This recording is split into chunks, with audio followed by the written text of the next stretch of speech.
Hello বন্ধুরা, আজকে আমি আপনাদের সাথে ইডলি মাইক্রো ওভেনে কী করে বানাতে হয় সেটাই শেয়ার করব। আমি আজকে ফার্স্ট টাইম ইডলি ট্রাই করছি, সেটাও মাইক্রো ওভেনে।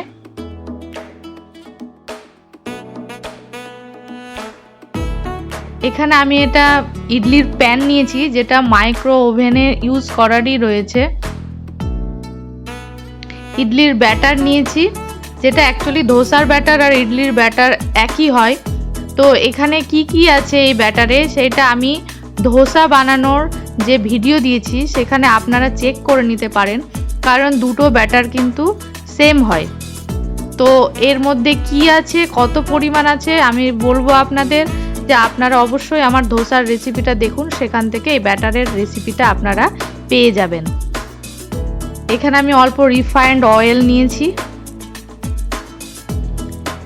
এই ইডলি প্যানের মধ্যে হাতে করে অল্প করে তেল নিয়ে আমি আস্তে আস্তে করে এখানে লাগিয়ে নেব।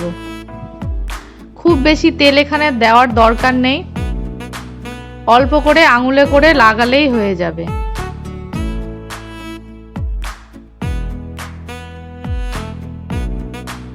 আমি দুটো প্যানেই অল্প করে তেল লাগিয়ে নিয়েছি।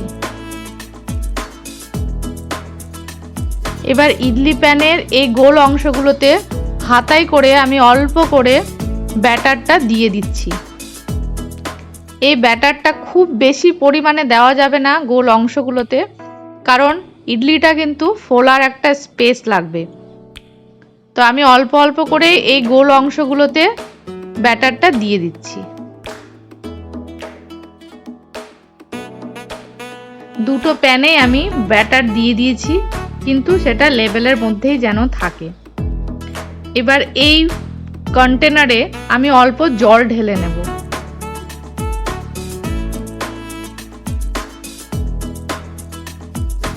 এবার একটা একটা করে ইডলির প্যানটা আমি এই কন্টেনারের মধ্যে সাজিয়ে নেব।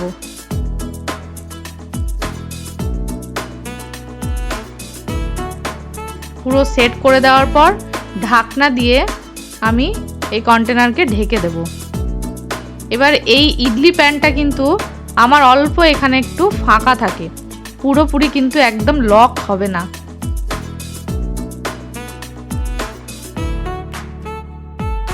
আমি এবার ইডলির কন্টেনারকে মাইক্রো ওভেনের মধ্যে ঢুকিয়ে দেব।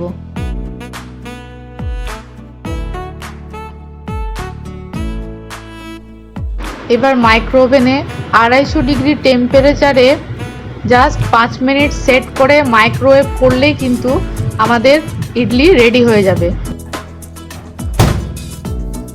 আমার হচ্ছে গোদরেজের মাইক্রো ওভেন, তো এখানে একটা ফেসিলিটি রয়েছে যে এখানে অটো কুকের একটা ব্যাপার রয়েছে। এই যে দেখুন ইনস্টা 1 লেখা আছে, তার 1 নম্বর অপশানই কিন্তু হচ্ছে ইডলি, যার জন্য জাস্ট আমাকে ইনস্টা 1 যদি আমি সিলেক্ট করি, মোটামুটি এর সব কিছু নিজে নিজে সিলেক্ট হয়ে যাবে। তো এখানে আমি প্রথমে A1 মানে ইনস্টা 1টা প্রেস করে দিয়েছি। এবার অটোমেটিক সব সেট হয়ে যাবে, আমাকে জাস্ট টেম্পারেচারটা এখানে সেট করতে হবে। তো আমি এখানে 250 টেম্পারেচারটা সেট করে দিয়েছি। এবার জাস্ট আমাকে স্টার্ট করতে হবে। তো আমি স্টার্ট করতেই কিন্তু 4 মিনিট 20 সেকেন্ড অটোমেটিকই সেট হয়ে যাচ্ছে। তো আমাকে 4 মিনিট 20 সেকেন্ড ওয়েট করতে হবে। আমার 4 মিনিট 20 সেকেন্ড হয়ে গেছে, আমার ইডলি একদম রেডি। আপনারা দেখতেই পাচ্ছেন খুব সুন্দর ফুলে গেছে, একদম ওয়েল কুকড হয়েছে। আমি আস্তে করে চামচে করে তুলে নেব, তবে এটা চাকু দিয়ে তুললে আই থিঙ্ক বেশি ভালো হবে। তো যাই হোক, আমি চামচ দিয়ে তুলছি বলে এক সাইডটা একটু কেটে যাচ্ছে। তো আপনারা দেখতেই পাচ্ছেন এটা যথেষ্ট ফুলে গেছে অ্যান্ড একেবারে সেদ্ধ হয়েছে, স্পঞ্জি হয়েছে, একদম সেদ্ধ হয়েছে, একটুও কাঁচা ভাব কিন্তু এর মধ্যে নেই। তো এইভাবে আমরা এই ইডলি সাম্বার অথবা কোকোনাট চাটনি দিয়ে খেয়ে নিতে পারি। তো কোকোনাট চাটনি রেসিপি আমি অলরেডি আগে শেয়ার করেছি, খুব তাড়াতাড়ি আমি সাম্বারের রেসিপিও আপনাদের সাথে শেয়ার করব। তো আপনারা খুব তাড়াতাড়ি মাইক্রো ওভেনে এইভাবে ইডলি তৈরি করুন। কেমন হচ্ছে অবশ্যই আমার সাথে শেয়ার করবেন এবং কমেন্টে অবশ্যই জানাবেন। Thank you.